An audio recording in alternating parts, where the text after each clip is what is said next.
कहानी दहशत की। स्मिता और राकेश का अपने नए फ्लैट में पहला दिन था। दोनों खुश थे कि आखिरकार उन्होंने अपने सपनों का घर खरीद लिया। दिन भर की साफ सफाई और सामान लगाने के बाद दोनों थक कर चूर हो चुके थे और कब उनकी आंख लग गई पता ही नहीं चला। दोनों फर्श पर ही एक चटाई पर सो गए। तभी रात 10 बजे उनके फ्लैट की बेल बजती है। बेल की आवाज सुनकर स्मिता राकेश को जगाती है और कहती है, इतनी रात को कौन हो सकता है? हम तो यहाँ किसी को जानते भी नहीं। ठहरो, मैं देखता हूँ। राकेश उठकर दरवाजा खोलता है।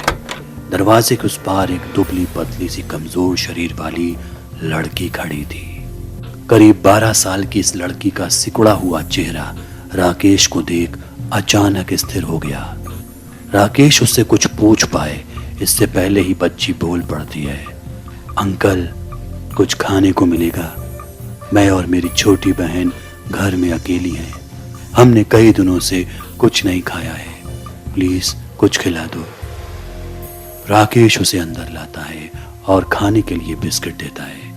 वो पूछता है, कौन हो तुम बेटा और इस वक्त? इस पर वो बच्ची बताती है, मेरा नाम रिया है और मेरी एक बहन है प्राची। मम्मी पापा भी हैं लेकिन ऑफिस के काम के सिलसिले में बाहर हैं। मुझे बहुत डर लग रहा है। कुछ दिनों से मेरी बहन बहुत अजीब व गरीब हरकतें कर रही है। वो रात भर अकेली पूरे घर में घूमती रहती है।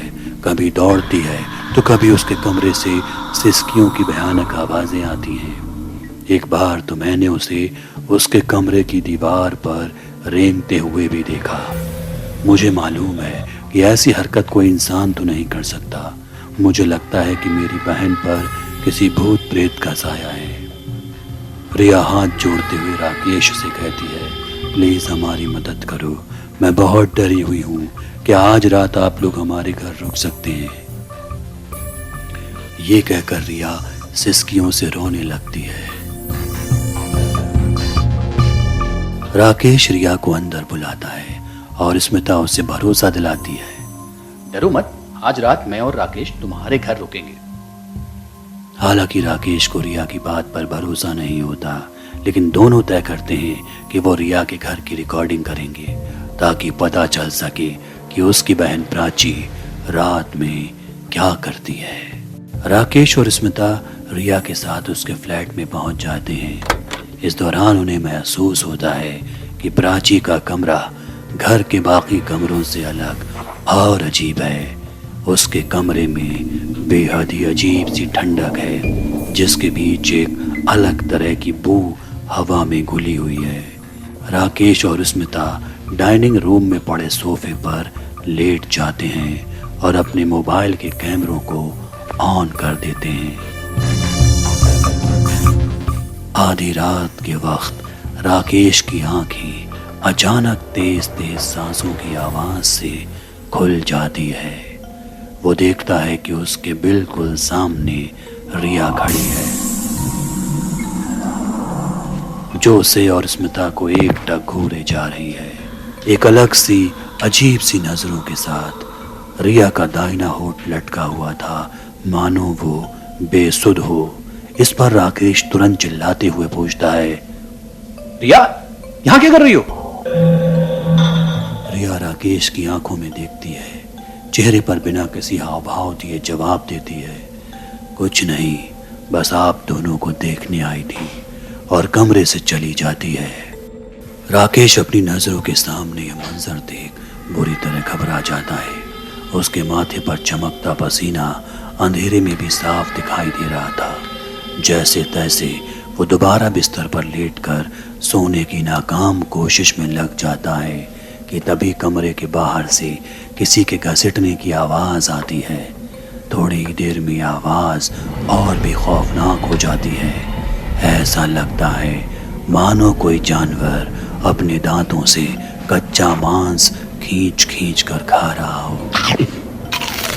अब राकेश इन आवाजों को पहचानने की कोशिश ही कर रहा था कि तभी सीलिंग धक धक की आवाज से गूंज उठती है। तभी अचानक एक लड़की की चीख के साथ ही दोबारा आसपास सन्नाटा पसर जाता है। राकेश बाहर निकलकर देखता है कि वहां क्या हुआ, लेकिन हिम्मत जवाब दे जाती है।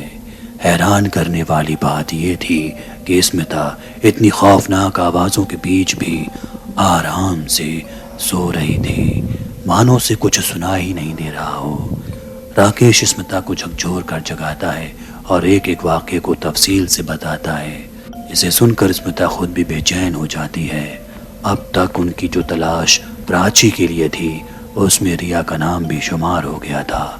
वो फौरन मोबाइल उठाते हैं और रिकॉर्डिंग देखकर उनकी आवाज हलक में ही कैद हो जाती है। वीडियो में दिखता है कि दोनों के सो जाने के बाद रिया और प्राची दोनों उनके कमरों में आती हैं और चूहों को पकड़कर उनका मांस नोच नोच कर खाने लगती हैं। थोड़ी देर बाद प्राची कमरे की दीवार पर रेंगना शुरू करती है। पीछे पीछे रिया भी दीवार और छत पर दौड़ने लगती है। कुछ ही देर बाद रिया कमरे में रखी एक अलमारी का दरवाज़ा खोलती है और उसमें जाकर बैठ जाती है। पीछे से प्राची भी उसी अलमारी में बैठकर दरवाजे को बंद कर लेती है। इन सारे खौफनाक मंजरों के चश्मदीद स्मिता और राकेश बुरी तरह से घबरा जाते हैं। उन्होंने आज से पहले कभी ऐसा कुछ अनुभव नहीं किया था। वो जैसे तैसे हिम्मत जुटाकर उसी अलमारी के करीब पहुंचते हैं और दरवाजे को खोलते हैं। अलमारी के अंदर का मंजर बेचैन कर देने वाला था। जगह जगह काले मांस के टुकड़े पड़े थे जिन पर कीड़े रेंग रहे थे।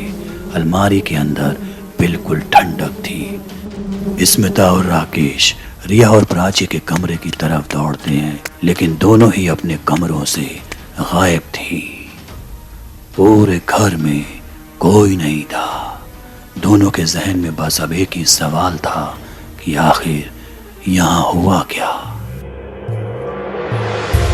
सुबह हो चुकी थी।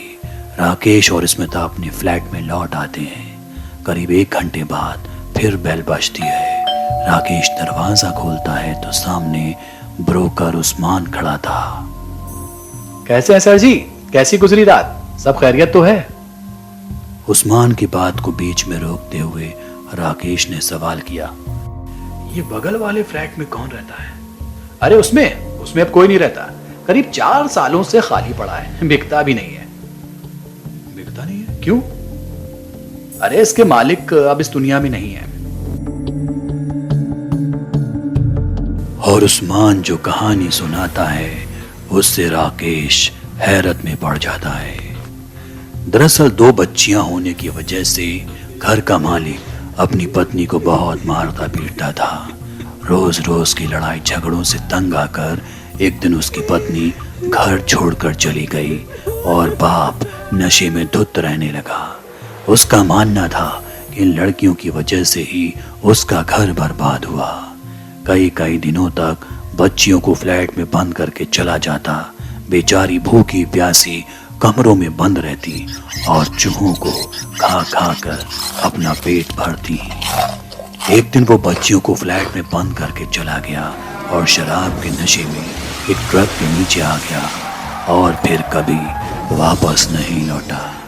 बच्चियां फ्लैट में कई दिनों तक बंद रहीं और भूख से तड़प तड़प कर दम तोड़ दिया। इसके बाद उस्मान राकेश से पूछता है, लेकिन आप ये सब क्यों पूछ रहे हैं? राकेश ये बात सुनकर एकदम सुन्न था। उसने जवाब दिया, नहीं, कुछ नहीं, बस ऐसे ही पूछ रहा था।